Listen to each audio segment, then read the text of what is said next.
Donald ട്രംപിന്റെ തീരുവ ഭീഷണി നേരിടാൻ ഇന്ത്യ സ്വീകരിക്കുന്ന ബദൽ മാർഗങ്ങൾ എന്തെല്ലാമാണ് എന്നുള്ളത് ഇപ്പോൾ രാജ്യം ഉറ്റുനോക്കുകയാണ്. മോദിയും ട്രംപും തമ്മിൽ ശത്രുത മറന്ന് വീണ്ടും കൈകൊടുക്കുമോ എന്നതും ഒരു ചോദ്യചിഹ്നമാണ്. എന്നാൽ പ്രധാനമന്ത്രി രാജ്യത്തിന്റെ താല്പര്യങ്ങൾ മറന്ന് ഒരിക്കലും ആരുടെയും മുന്നിൽ തല കുനിച്ച് നിൽക്കില്ല എന്നത് തന്നെയാണ് വിലയിരുത്തപ്പെടുന്നത്. ഇപ്പോൾ രാഷ്ട്രീയ നിരീക്ഷകരടക്കം വിലയിരുത്തുന്നത് ട്രംപിന്റെ അധിക തീരുവ ഭീഷണി ഇന്ന് ഇന്ത്യയെ സാരമായി ബാധിച്ചില്ലെങ്കിൽ പോലും വരും കാലങ്ങളിൽ അതിന്റെ പ്രത്യാഘാതങ്ങൾ ഇന്ത്യ നേരിടേണ്ടി വരും എന്നതാണ്. എന്നാൽ മറ്റൊരു വിലയിരുത്തൽ ഇപ്പോൾ US-ൽ മാത്രം ആശ്രയിച്ചുകൊണ്ട് ഇന്ത്യ മുന്നോട്ട് പോകില്ല എന്നതാണ്. മറ്റ് രാജ്യങ്ങൾ ഉൾപ്പെടെ കയറ്റുമതിയിൽ ശ്രദ്ധ കേന്ദ്രീകരിക്കുവാനും തുറന്ന മനസ്സുമായി രംഗത്ത് വരികയാണ്.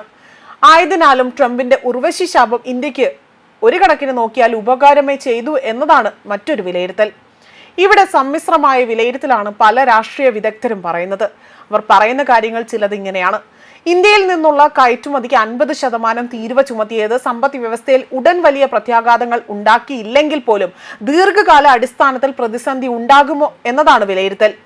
തുണിത്തരങ്ങൾ, വസ്ത്രങ്ങൾ, രത്നങ്ങൾ, ആഭരണങ്ങളും അതുപോലെ ചെമ്മീൻ, തുകൽ, പാദരക്ഷകൾ, മൃഗ ഉൽപ്പന്നങ്ങൾ, രാസവസ്തുക്കൾ, ഇലക്ട്രിക്കൽ, മെക്കാനിക്കൽ യന്ത്രങ്ങൾ തുടങ്ങിയ പല മേഖലകളിലും ഇത് വരും നാളുകളിൽ ഒരു ആഘാതം സൃഷ്ടിച്ചേക്കാം. കയറ്റുമതി, മൂലധന രൂപവൽക്കരണം തുടങ്ങിയവയെ ഇത് ഹ്രസ്വകാലത്തേക്ക് ബാധിച്ചേക്കാമെങ്കിൽ പോലും സർക്കാരും സ്വകാര്യ മേഖലയും ഒത്തൊരുമിച്ചുകൊണ്ട് പ്രവർത്തിച്ചാൽ തടസ്സങ്ങൾ പരമാവധി കുറയ്ക്കാനാകുമെന്ന് തന്നെയാണ് വിദഗ്ധർ ചൂണ്ടിക്കാട്ടുന്നത്. എന്നു മാത്രമല്ല, ഒരുപക്ഷെ നമ്മുടെ സമ്പദ് വ്യവസ്ഥയെ കൂടുതൽ ശക്തമാക്കുന്നതിലേക്ക് നയിക്കുവാനും ഇടയുണ്ടാകും എന്നും അവർ പറയുന്നുണ്ട്. തിരിച്ചടികൾ ശരിയാകും വിധം കൈകാര്യം ചെയ്യാൻ അത് നമ്മെ കൂടുതൽ ശക്തരും ചടുലരുമാക്കുമെന്ന് തന്നെയാണ് കേന്ദ്ര മന്ത്രാലയം വ്യക്തമാക്കിയിരിക്കുന്നത്. ഹ്രസ്വകാല സാമ്പത്തിക ബുദ്ധിമുട്ടുകൾ കഴിവുള്ളവരും സാമ്പത്തികമായി ശേഷിയുള്ളവരുമാണ് കൂടുതൽ ഏറ്റെടുക്കുന്നതെങ്കിൽ പോലും താഴെ തട്ടിലുള്ള വ്യവസായികളിലെ ചെറുകിട ഇടത്തരം സംരംഭങ്ങൾ ഈ വ്യാപാര പ്രതിസന്ധിയിൽ നിന്ന് കൂടുതൽ ശക്തരായി തന്നെ ഉയർന്നു വരും.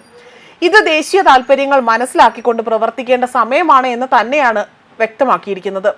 മാത്രമല്ല, മേക്ക് ഇൻ ഇന്ത്യ 2.0 ത്വരിതപ്പെടുത്തുവാനും വിതരണ ശൃംഖലകൾ ശക്തിപ്പെടുത്തുവാനും കയറ്റുമതി വിപണനങ്ങൾ വൈവിധ്യവൽക്കരിക്കുവാനും ഇന്ത്യ ഈ നിർണായക നിമിഷം ഉപയോഗിക്കണമെന്നും ഈ വേതന ദീർഘകാല നേട്ടങ്ങൾക്ക് വിത്തുപാകുമെന്നും സാമ്പത്തിക വിദഗ്ധർ വിലയിരുത്തുന്നുണ്ട്.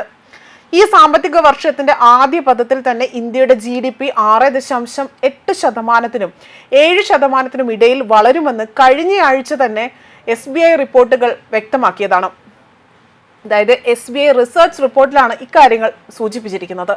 ഇന്ത്യൻ കയറ്റുമതിയുടെ വൈവിധ്യമാർന്ന സ്വഭാവം കണക്കിലെടുക്കുമ്പോൾ തന്നെ ഭയപ്പെടുത്തുന്നത് പോലെ തന്നെ ആഘാതം രൂക്ഷമാകാൻ സാധ്യതയുണ്ടെങ്കിൽ തന്നെയും പരിഭ്രാന്തരാകേണ്ട കാര്യമില്ല എന്ന് തന്നെയാണ് ഇപ്പോൾ ദേശീയ മാധ്യമങ്ങളടക്കം വ്യക്തമാക്കിയിരിക്കുന്നത്. ഇത് ഇന്ത്യ-US ദീർഘകാല ബന്ധത്തെ താൽക്കാലികമായി തന്നെ ഒരു ഘട്ടം മാത്രമാണ് എന്നും ഇവർ സൂചിപ്പിച്ചിട്ടുണ്ട്. ന്യൂസ് ഡെസ്ക് കർമ്മ ന്യൂസ്.